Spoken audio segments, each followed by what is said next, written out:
The Weaver and the Moondew Droplet. A tale from the Whispering Foothills. Long ago, where the Whispering Foothills met the Sky Mirror Lake, lived a young woman named Anya. She wasn't a farmer, nor a fisher, but a master weaver.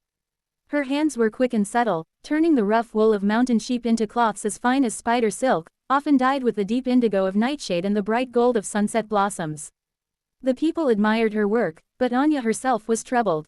No matter how beautiful she made her tapestry, how intricate the pattern, it always felt flat.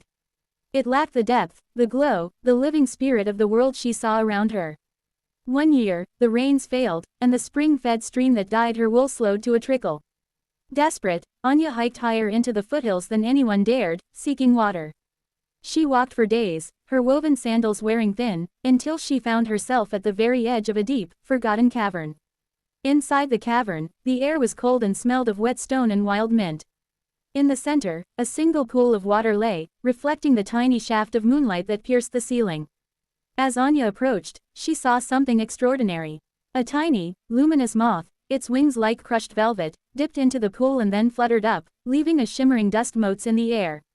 When the dust settled on the water, it didn't sink, it coalesced into small, glowing droplets that floated on the surface, pulsing softly like distant stars. This, she realized with a gasp, was the legendary moon dew, said to be the condensed light of the moon itself. It was the purest water in the world.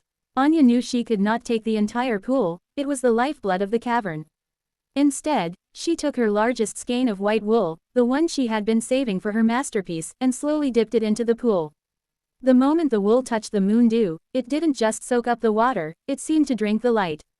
When she pulled it out, the wool was no longer white, nor was it wet. It was a mass of fine, translucent threads that seemed to hold a tiny, perpetual glow within each fiber. She returned to her village and began to weave. She wove a tapestry depicting the world as she saw it. The dark, jagged mountains, the blue of the Sky Mirror Lake, and the golden sun. But when she wove in the threads spun from the moon dew wool, the magic happened. The lake on the tapestry seemed to ripple when the wind blew. The mountain peaks seemed to recede into the background, giving the cloth actual depth. And as night fell, the tiny moon dew fibers began to glow. The golden sun faded, and the mountains became edged with silver moonlight, illuminating the piece from within. The tapestry wasn't just a picture, it was a living window. Word spread quickly. People traveled from faraway kingdoms just to stand before the moon dew tapestry. They were no longer just looking at a beautiful thing, they were seeing the soul of the landscape. Anya became famous, but she never wove another piece with the moon dew. Instead, she taught her apprentices the most important lesson she had learned. The magic is not just in the dew, she would tell them, pointing to the glowing cloth. The magic is in seeing the light that is already there. The moon dew simply showed me how to weave the truth.